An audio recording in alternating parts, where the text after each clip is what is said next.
Hola amigos, ¿cómo están? Me da mucho gusto saludarles en esta colaboración entre redcouch.mx e Inspiración Radio. Y como siempre les traigo el devocional del día de hoy.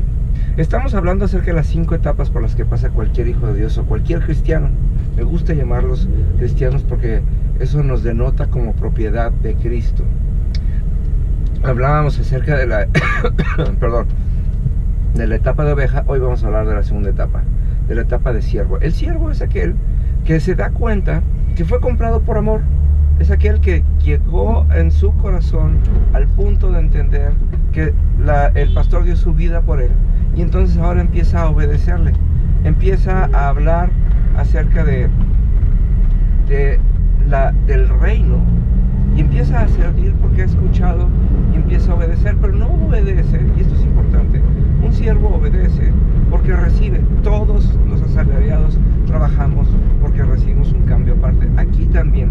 Esta es la etapa del cristiano que ora, que pide, que recibe, ¿sí? Y que sirve a Dios porque sabe que le conviene estar ahí, porque sabe que no hay un mejor lugar y porque toda su provisión está en ese lugar, pero todavía no lo hace propio. Todavía es de las personas que oran y ven a un Dios lejano.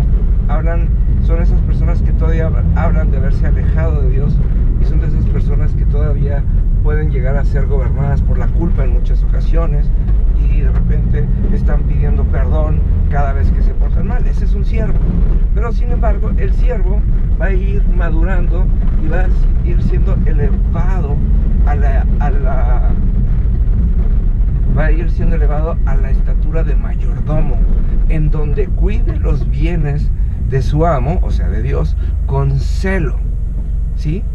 Para allá va. No es algo que pase de inmediato, es algo que va, ahora sí que, ¿cómo se llama? Que va a ir desarrollando poco a poco. Va a llegar del punto de siervo mal hecho a ser aquel siervo fiel, que se da cuenta que los bienes y las posesiones de su amo son primordiales y tiene que aprender a cuidarlas con celo, a saber y cuidar los intereses del amo.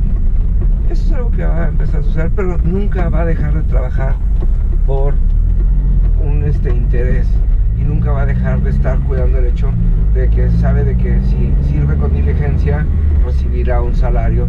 Y también sabe esa palabra donde dice todo hombre es digno de su salario, o sea, todo trabajador es digno de su salario, y sabe que también la medida de su recompensa será de acuerdo a la medida de su esfuerzo. Todavía vive bajo la misericordia, pero todavía no entiende del todo lo que es la gracia, ¿sí? Y esto es importante, porque hay gente que pasa tiempo pidiéndole a Dios que no lo castigue, o que por favor no le vaya mal, a pesar de que su conciencia lo acusa de que vive mal. Pero no todos nos convertimos de la noche a la mañana, y no todos fuimos fieles, ¿sí?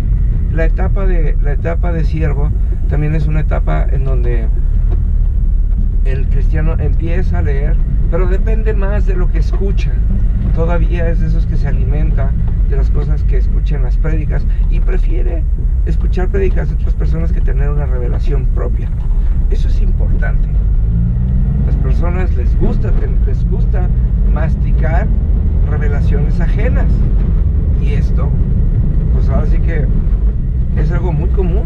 La gente le encanta, sobre todo ahora que está de moda el YouTube, andar viendo las prédicas de otros, lo cual es muy sano, no lo voy a refutar en ningún momento, pero no es aquello que es del todo sano, porque una cosa es que complementemos nuestra intimidad con lo que aprendamos de otros, pero si no tenemos un sano tiempo de intimidad, de lectura y de oración, todo lo que veamos en el YouTube no tiene ningún valor.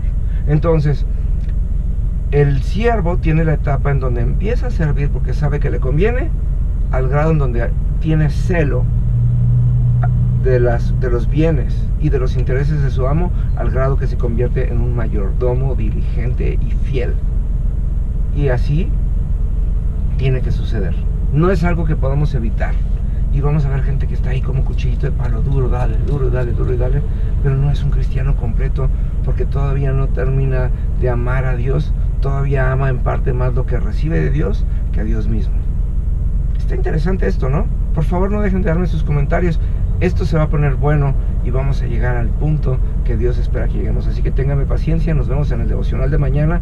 Y por favor, no deje de visitar las redes sociales de Inspiración Radio y no deje de visitar las redes sociales de redcouch.mx y nos vemos en el siguiente devocional. Hasta luego.